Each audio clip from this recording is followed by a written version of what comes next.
আজকের recipe crispy chilli baby corn. বিকেলে কিংবা ডিনারে খাওয়ার জন্য মুচমুচে একটি স্ন্যাক্স রেসিপি তৈরি করছি, যেটা বানানো যাবে হাতের কাছে থাকা কিছু উপকরণ দিয়ে।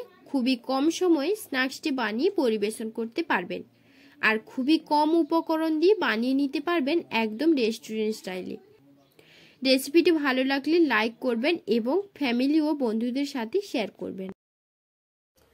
নমস্কার, আমি মলি রান্নাঘরে আবারও একটা নতুন স্ন্যাক্সের রেসিপিতে আপনাদের সবাইকে স্বাগত। আজকের এই রেসিপিটা বানানোর জন্য প্রথমে আমি নিয়েছি ডুমো ডুমো করে কেটে রাখা বেবিকর্ন। আর এই বেবিকর্নগুলো যে কোনো সবজি দোকানে আপনারা খুব সহজেই পেয়ে যাবেন। আপনারা যদি চান এই বেবিকর্নগুলো লম্বা করেও কেটে নিতে পারেন। এরপর এখানে কিছু মশলা আমি কিমা করে নিয়েছি, যেমন রসুন কিমা, আদা কিমা, কাঁচা লঙ্কা কিমা, পেঁয়াজ কিমা, স্যালারি কিমা, আর নিয়েছি গার্নিশের জন্য ধনেপাতা। ধনেপাতাটাকেও আমি কিমা করে নিয়েছি।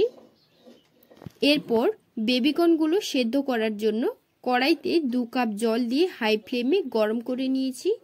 এবার একে একে কেটে রাখা বেবিকর্নগুলি জলে দিয়ে সেদ্ধ করে নেব।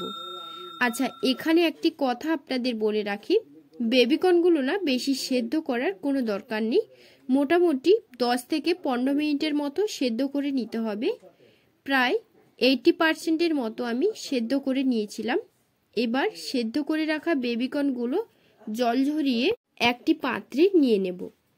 বেবিকর্ন ঠান্ডা হলে এখানে একটি পাত্র নিয়েছি, আর পাত্রের মধ্যে দিয়ে দিচ্ছি সেদ্ধ করে রাখা বেবিকর্ন। এরপর বেবিকর্ন দেওয়ার পর ম্যারিনেট করে নেব।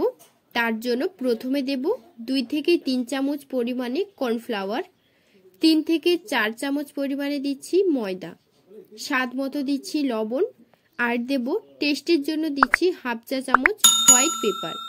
এবার সামান্য জল দিয়ে শুকনো করে মেখে নেব। বেশি জল দেওয়ার প্রয়োজন নেই, সামান্য জল দিলেই হবে।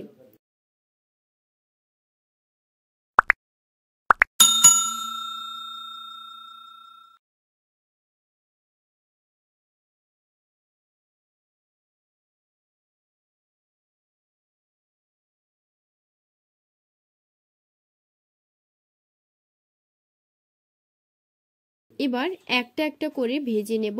তার জন্য কড়াইতে তেল দিয়ে গরম করে নিয়ে তাতে পপকর্নগুলোকে দিয়ে দেব। একে একে পপকর্নগুলো দিয়ে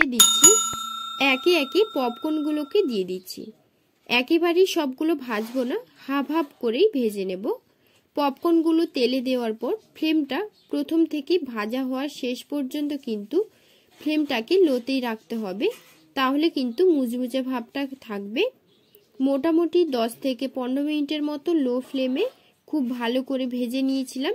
এরপর তেল ঝরিয়ে একটি পাত্রে নিয়ে নেব।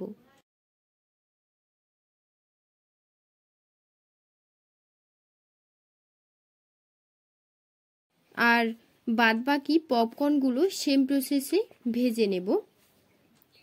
সব পপকর্নগুলো ভাজা হয়ে গেলে তুলে নিয়ে কড়াইতে সামান্য তেল দিয়ে তাতে প্রথমেই দেব 1 চামচ রসুন কিমা, 1 চামচ আদা কিমা।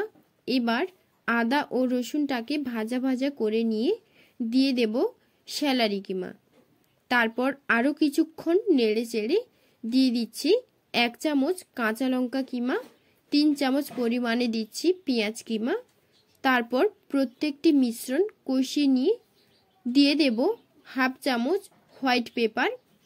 তারপর দেব হাফ চামচ লবণ, হাফ চামচ আজিনা, 2 চামচ টমেটো সস, আর দিচ্ছি 3 চামচ পরিমাণে চিলি সস। এবার ভালো করে কষিয়ে নেব। তবে আজিনাটা একদমই অপশনাল, চাইলে দিতে পারেন আর না চাইলে দেওয়ার প্রয়োজন নেই। আমি কিন্তু এখানে জল একদমই ব্যবহার করব না।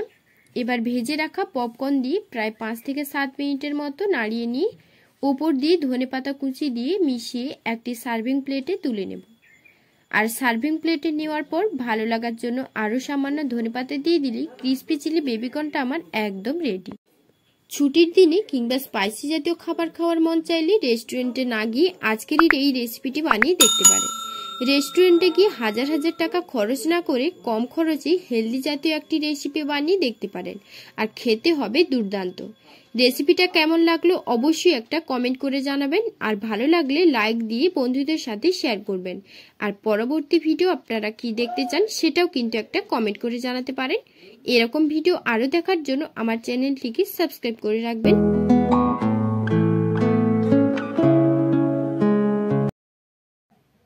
তো দেখা হচ্ছে পরবর্তী নেক্সট কোনো ভিডিওতে। আপনারা ভালো থাকবেন, সুস্থ থাকবেন। ধন্যবাদ।